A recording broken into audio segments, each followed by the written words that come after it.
اب اگلا جملہ کیا ہے؟ حتی اذا فتحت یاجوج و ماجوج، یہاں تک کہ جب یاجوج اور ماجوج کھولے جائیں گے، وَهُم مِّن كُلِّ حَدَبٍ يَنْسِلُونَ، اور وہ ہر بلند جگہ سے پھسلتے ہوئے آ رہے ہوں گے، یعنی تیزی سے حرکت کرتے ہوئے آ رہے ہوں گے۔ اب اس کو پھر جب پہلے وہ والا معنی کر لیا گیا جو میں نے آپ کو بتایا، تو اس کے ساتھ پھر یہ جو دوسری حصہ ہے اس کو علیحدہ کیا گیا کہ یہ ایک علیحدہ جملہ ہے جس کی پہلے جملے کے ساتھ کوئی تعلق نہیں ہے، یہ علیحدہ جملہ ہے۔ یعنی پہلی بات یہ ہو گئی کہ کوئی بستی جو ہم نے ہلاک کر دی وہ نہیں آباد ہو سکتی، یہ بہت آسانی سے سمجھ میں آنے والی بات ہے۔ دوسری بات یہ ہو گئی کہ جناب یاجوج ماجوج کھلیں گے، ایک وقت آئے گا اور وہ ہر بلندی سے اترتے چلے آئیں گے۔ ان دو جملوں کا آپس میں کوئی تعلق نہیں، معاملہ بالکل سیدھا رہتا ہے۔ لیکن ایک بیچ میں حتیٰ ہے، یہ اسی طرح ہے نا کہ جی آپ نے پانی پیتے رہنا ہے حتیٰ کہ سورج نکل آئے، تو اس کا مطلب ہے اس کے بعد آپ نے نہیں پینا ہے۔ تو اب وہ کوئی بستی واپس نہیں آ سکتی حتیٰ کہ قیامت نہ ہو جائے، تو قیامت کے دن تو اللہ تعالیٰ ساروں کو دوبارہ کھڑا زندہ کرے گا۔ اب اس کے طرح اگر اس کو ملا کے پڑھیں تو پھر کیا مطلب، جب یاجوج ماجوج کھلیں گے تو یہ جو بستیاں ہلاک ہو گئی ہیں یہ واپس اٹھ کھڑی ہوں گی، پھر اس کا ایک یہ معنی نکلے گا۔ تو یہ عقل ماننے کے لیے تیار نہیں ہے کہ قوم نوح والی بستی دوبارہ آباد ہو جائے گی، یہ سدوم اور عمورہ کی بستیاں دوبارہ آباد ہو جائیں گی، یہ عقل سے بہت بعید بات ہے، یہ ناممکن بات ہے۔ تو یہ پھر اس کو کیا گیا ہے ایک اور انداز میں کہ یہاں در حقیقت ہر بستی کا ذکر نہیں ہے، یہاں خاص اس بستی کا ذکر ہے جس بستی کا ذکر سورہ بنی اسرائیل میں آیا تھا، جو مبارک سرزمین ہے، التی بارکنا حولہ، جس کا ذکر آیا تھا، جس کو آباد کیا تھا پہلے حضرت موسیٰ علیہ السلام کے بعد آ کے حضرت داؤد علیہ السلام، حضرت سلیمان علیہ السلام، جن کا ذکر ابھی گزر چکا ہے۔ پھر اس کو جا کے برباد کیا، ہلاک کیا اس کو جو بخت نصر نے،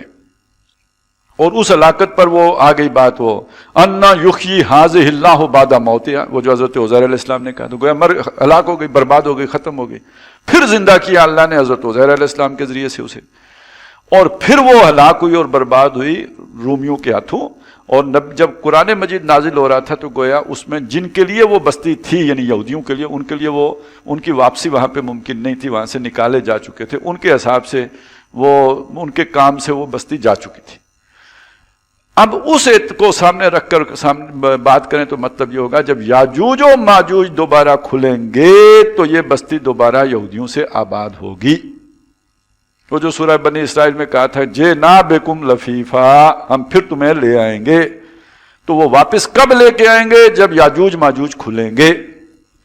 تو یہ پھر جنہوں نے مفہوم لیا ہے انہوں نے پھر اقوام مغرب کو، خاص طور پہ یورپین اقوام جو ہیں، ان کو پھر بنایا یاجوج ماجوج۔ جب برطانیہ آیا ہے اس نے آ کے قبضہ کیا ہے، اور اس کے نتیجے میں 1917 کے بعد پھر یہودیوں کی آباد کاری آ کے یروشلم میں دوبارہ شروع ہوئی ہے۔ تو اگر ہم اس کا یہ معنی لیں تو اب ذرا ایک تیزی سے پوری تاریخ پہ نظر رکھیں نا کہ تاریخ بنی اسرائیل کیا بنے گی۔ موسیٰ علیہ السلام کتاب کو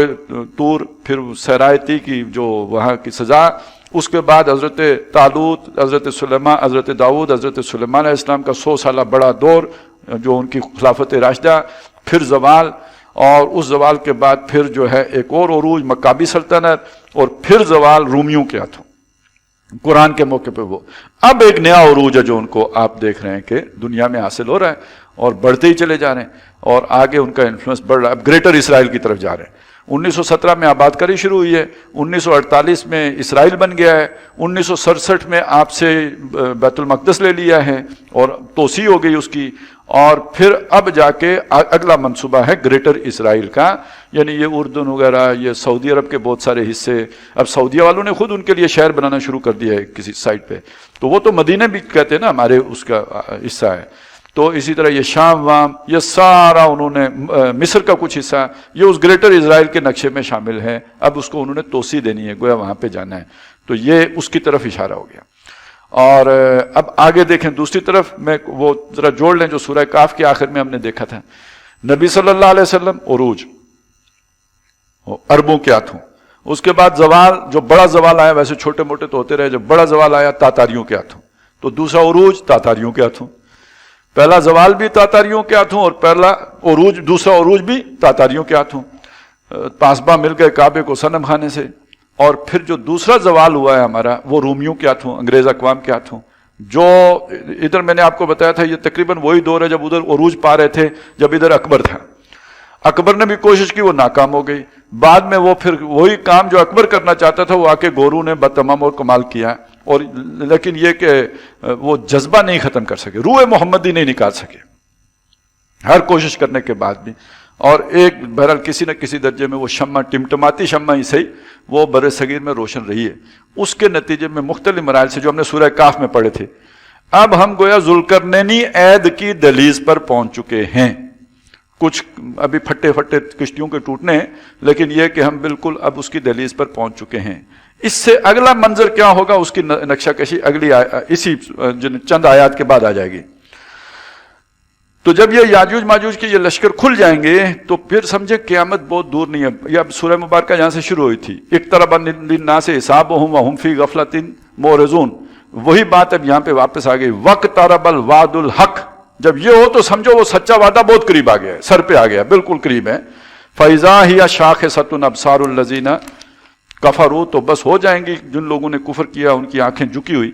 یا ویلنا قد کنا فی غفلۃ من ھذا، ہائے ہماری شامت، ہم تو اس سے غفلتی میں رہے. بل کنا ظالمین، بلکہ ہم تو ناانصاف تھے، ظالم تھے.